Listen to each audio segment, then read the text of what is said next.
All right, Fight Hype, Sean Zattel here with the undefeated WBA super lightweight champion of the world, fresh off an exhilarating sixth round knockout over his fellow hometown fighter, Ryan Karl, on the Gervonta Davis, Leo Santa Cruz pay-per-view this past weekend, Mr. Mario Barrios. Mario, how you feeling just a couple days removed from what was a great fight? Oh man, I feel good. Been resting up the past couple of days, just enjoying being home. After giving my hometown fans a great fight.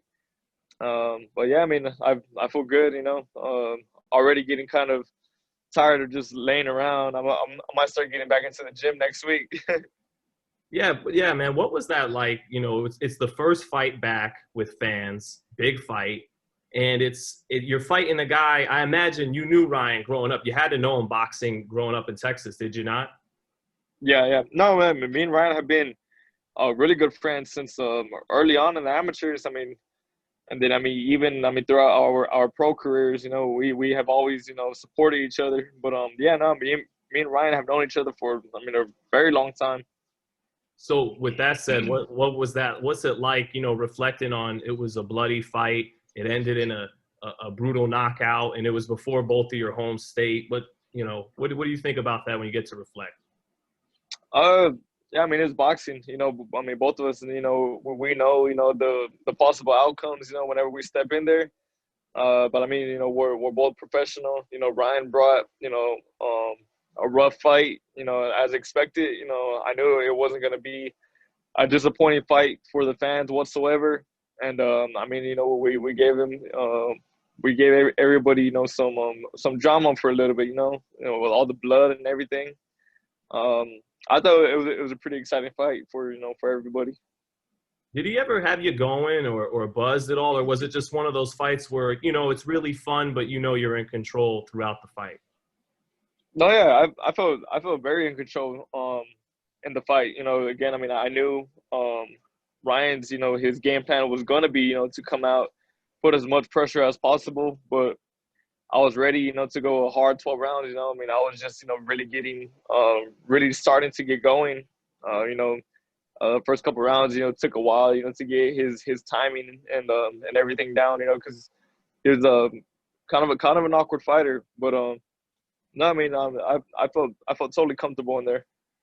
You know what? And of course, you're trained by the great Virgil Hunter. What did Virgil tell you after the fight? What was his assessment or any thoughts you guys had when you got a chance to talk? Virgil thought, it was a beautiful performance. Again, for it being a rough fight like that. He told me, he was proud of me, like the way that, I just stayed composed in there. I wasn't getting caught up, in Ryan's type of fight, which was, just sit there and just throw punches. I stayed boxing nicely, avoided, a lot of big shots. And, but of course, there's always stuff we can work on.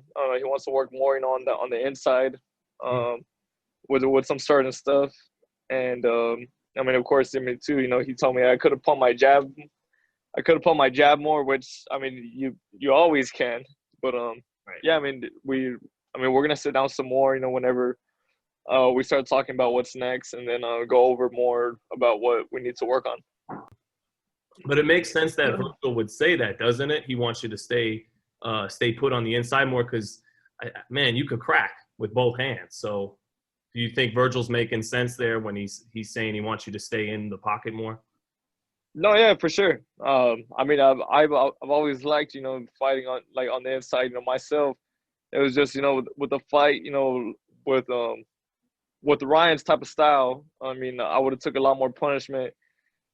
Just from just the type of fighter he is, just being rough, being rugged, the way he leans in with his head, with his arms, like I would have just, bruised myself up a lot more, for no reason when, I know I could, make it a little easier on my body, just, outboxing, avoiding, the inside stuff.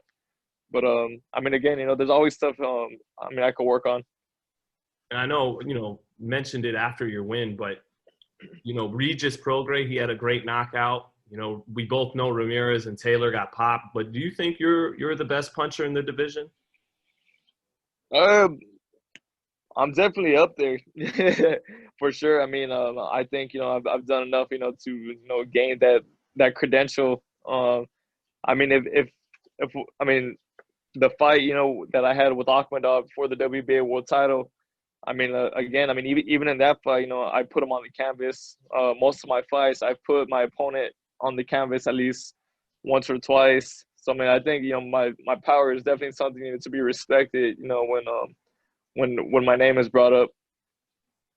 Yeah, and I know you wanted the one takeaway you had from when you won the title in LA last year was your stamina. That's the one thing you wanted to improve. Did you feel like better in the gas tank for this last fight? Yeah, no, I felt great this last fight. The way I was really on top of the whole weight cut. I went about it the proper way, and I mean I saw the big difference in the fight. I mean, like I said, I mean we're going into the 6th round. I mean, and I felt fresh. I mean, I was just getting going. With everything. As far as breaking Ryan down, how we had wanted to, and I mean, it's something I plan on staying on top of moving forward. Again, I mean, because I saw the big difference, and yeah, I mean, I'm excited to get moving forward now. You got Homicide on the shirt, as I see. What's the next body you want to catch in boxing? Figuratively, not literally. Yeah, saying that because of all the terrible things we've had in the sport. no, yeah, for sure, for sure. Yeah, no, I totally understand. I mean, like I said plenty of times, on me being the fighter I am, I would want to challenge, one of the champions, either the winner of Taylor or Ramirez, do whatever I can, to get as close to those belts as possible. Or, I mean, if that, or I mean, there's a lot of, big names that I could defend my title with at 140. And, I mean, maybe, go that route. And we also might start testing the waters out at 147. Yeah, that'd be interesting because when I see you fight 140, and some of the stamina problems last year, not in this last fight, but last year, I'm like, maybe he's just too big. Yeah, no, for sure. I mean, with the last fight, a lot of people had asked me like, oh, like, is it because you were too big? And that last fight, it was just completely on me. I just took so long to cut the weight. And I drained myself for that weight cut. But I mean, this last weight cut, I mean, cutting is never easy. It's never fun. But I mean, we didn't struggle with it. But we know it is something I'm not gonna be able to do. For many more years. So I mean, the move to 147. I mean, it is gonna happen. No doubt about it. It's just a matter of when. Who do you see winning that Ramirez Taylor fight? I think stylistically, Josh Taylor has a better chance just because I mean I feel like he has more movements, more. He's more of a craftier fighter, but I mean the amount of pressure that Ramirez puts on fighters, I mean that's what breaks opponents. So I mean it's gonna be an action-packed fight for the fans. I mean no doubt. But I mean there's nobody really that I'm leaning towards. I mean, because I would like to fight either one of them. It seems I know Ramirez got touched up quite a bit against Postol, but do you think at all Ramirez has been underrated by media and fans the last 12 months or so heading into that Taylor fight? Because it seems like Taylor's become the favorite.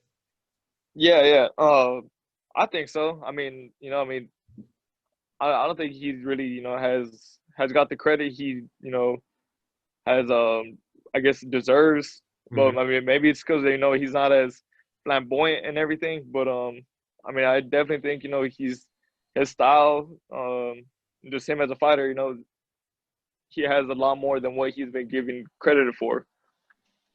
And you against either style, that should make for a war, wouldn't it?